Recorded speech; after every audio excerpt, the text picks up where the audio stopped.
আগামী 20শে মে কিন্তু তৈরি হতে যাচ্ছে আরব সাগরে একটি ভয়ঙ্কর ঘূর্ণিঝড় শক্তি। নমস্কার বন্ধুরা, আমাদের চ্যানেলে আপনাদেরকে অনেক অনেক স্বাগত। এখন আমরা এই ভিডিওর মধ্যে আবহাওয়া সংক্রান্ত খুবই গুরুত্বপূর্ণ একটি বিষয়কে নিয়ে কিন্তু আলোচনা করব। সবাইকে অনুরোধ, চ্যানেলে নতুন হলে অবশ্যই কিন্তু চ্যানেলটিকে সাবস্ক্রাইব করে আমাদের সঙ্গে থাকবেন এবং পাশে থাকা বেল আইকনটি অবশ্যই বাজিয়ে দেবেন। আরব সাগরে কিন্তু তৈরি হচ্ছে একটি ভয়ঙ্কর ঘূর্ণিঝড় শক্তি এবং তার সঙ্গে যে ঘূর্ণিঝড়টি আমাদের বঙ্গোপসাগরে তৈরি হওয়ার কথা ছিল, সেই ঘূর্ণিঝড়টি এখন আরব সাগরে কিন্তু কোথাও গিয়ে তৈরি হচ্ছে এবং আরব সাগরে এই ঘূর্ণিঝড়টি তৈরি হতে পারে 19 থেকে 20 তারিখের থেকে, অর্থাৎ 19 থেকে 20 মে, অর্থাৎ সেই 20শে মে এর ইতিহাস কিন্তু একটা পুনরাবৃত্তি হতে পারে কিন্তু আরব সাগরে। এবং আরব সাগরে যে ঘূর্ণিঝড়টি সৃষ্টি হবে তার কিন্তু নাম হবে শক্তি।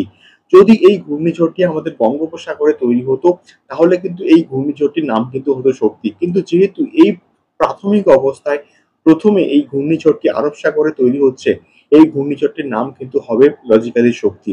তবে এই ঘূর্ণিঝড়টি গতিবেগ কত হবে বা এটি কোথায় কি আছড়ে পড়বে, সেই সম্বন্ধে কিন্তু এখনো অব্দি ক্লিয়ার কাট খবর কিন্তু এখনো অব্দি আসেনি। তবে আমরা লাইভ ট্র্যাকিং করব।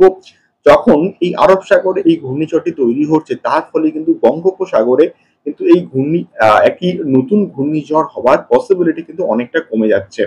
এবং তবে 28 থেকে 29 তারিখের দিকে একটি প্রবল ঘূর্ণাবাত কিন্তু সৃষ্টি হতে পারে এবং যার ফলেই কিন্তু কোথাও গিয়ে আগামী 30 তারিখের মধ্যে কিন্তু দুই বাংলা সহ মায়ানমারের দিকে কিন্তু একটা ভারী বৃষ্টির কিন্তু আশঙ্কা তৈরি হচ্ছে। তবে এই বৃষ্টিটা কিন্তু ঘূর্ণিঝড়ের আকার নাও নিতে পারে, আর ঘূর্ণিঝড়ের আকার কিন্তু নিতেও পারে। এই দিকে আমাদের কিন্তু নজর থাকবে। আপনারা অবশ্যই এই চ্যানেলটিকে ফলো করবেন এবং আবহাওয়া সংক্রান্ত সমস্ত খবর আমরা লাইভ ট্র্যাকিং করব। এবং নতুন হলে অবশ্যই কিন্তু আপনারা সাবস্ক্রাইব করে আমাদের সঙ্গে থাকবেন এবং পাশে থাকা বেল আইকনটি অবশ্যই বাজিয়ে দেবেন। এবং সাইক্লোন শক্তি বা ঘূর্ণিঝড় শক্তি বা অন্যান্য আবহাওয়া সংক্রান্ত খবরগুলো পেতে গেলে অবশ্যই চ্যানেলটির পাশে থাকবেন। দেখা হচ্ছে পরবর্তী ভিডিও।